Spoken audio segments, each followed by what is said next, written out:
The connection between Stonewall and the Tavistock Institute. There is a clear connection between the Tavistock Institute and Stonewall. Tavistock was founded in 1947 by a group of psychiatrists interested in exploring war's psychological effects on soldiers. Many of the founding members of Tavistock were also members of the British Psychoanalytical Society, which included Sigmund Freud. Tavistock's early work focused on understanding how to treat soldiers who had returned from combat with mental health issues such as post-traumatic stress disorder, PTSD. Their connection to Stonewall is evident in Tavistock's early work on gender identity disorder, GID, which was the diagnosis given to people who did not conform to societal norms around gender. Tavistock was one of the first institutions to recognize and study GID.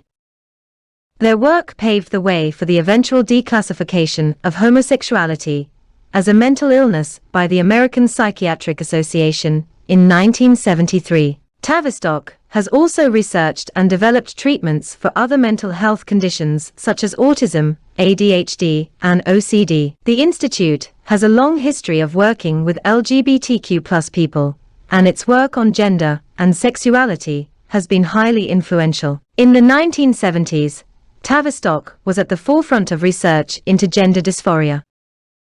Its work helped to inform the first diagnostic and statistical manual of mental disorders, DSM, criteria for gender identity disorder, now known as gender dysphoria. Many resources are also available to parents of transgender children on the Tavistock website. The resources include information on how to support your child through their transition, as well as advice on how to deal with any negativity or hostility that you may encounter from others. The work of the Tavistock Institute has been highly influential in shaping our understanding of mental health and gender. The Institute continues to be a leading voice in research and development in these areas, and its work has helped to make progress in understanding and to support people with mental health issues. Many people believe that children do not have the mental capacity to decide their gender identity. Instead, they argue that it is up to the parents and doctors to decide what is best for the child. However, a growing body of research suggests that children can understand their gender identity from a very young age,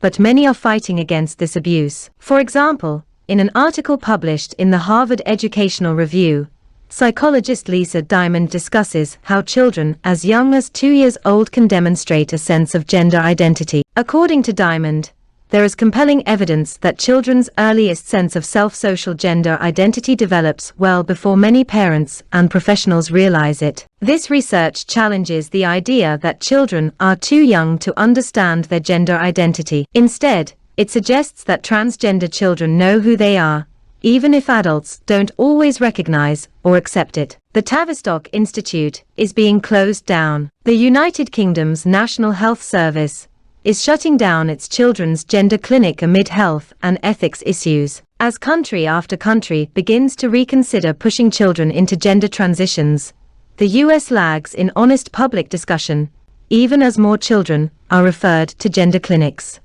The Tavistock Institute has been the center of the UK's experiment in mass child gender transition. The Institute's Gender Identity Development Service, GIDS, is the only public clinic in the country that offers transitioning treatments to children.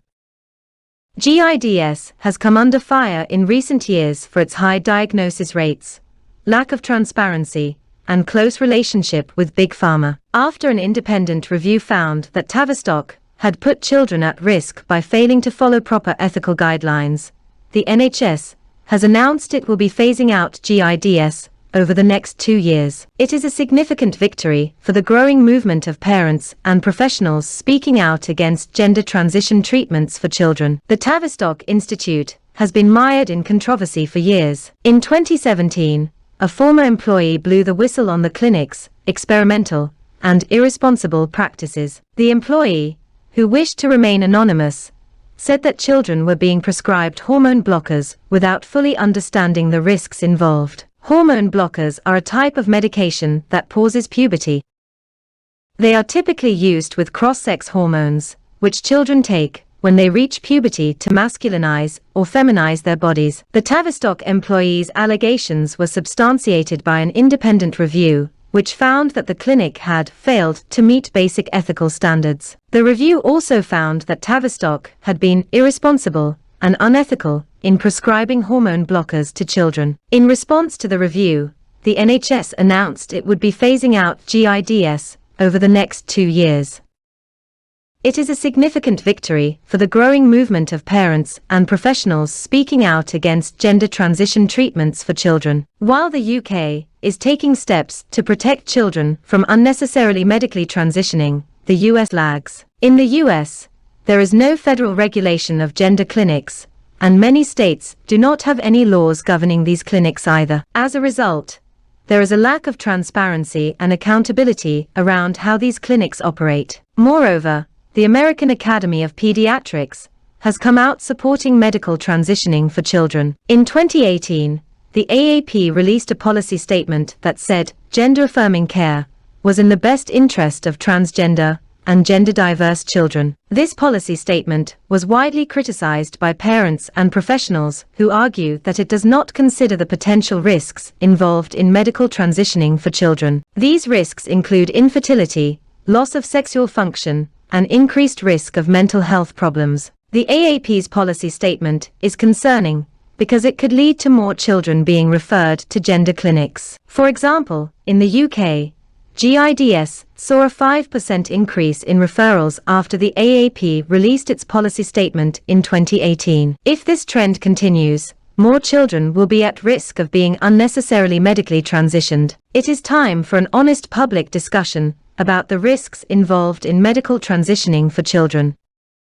Children are not miniature adults and should not be treated as such. Gender transition treatments are experimental and irreversible and should only be used as a last resort after all other options have been exhausted. Please feel free to like and subscribe for me videos like this one. Many thanks for watching.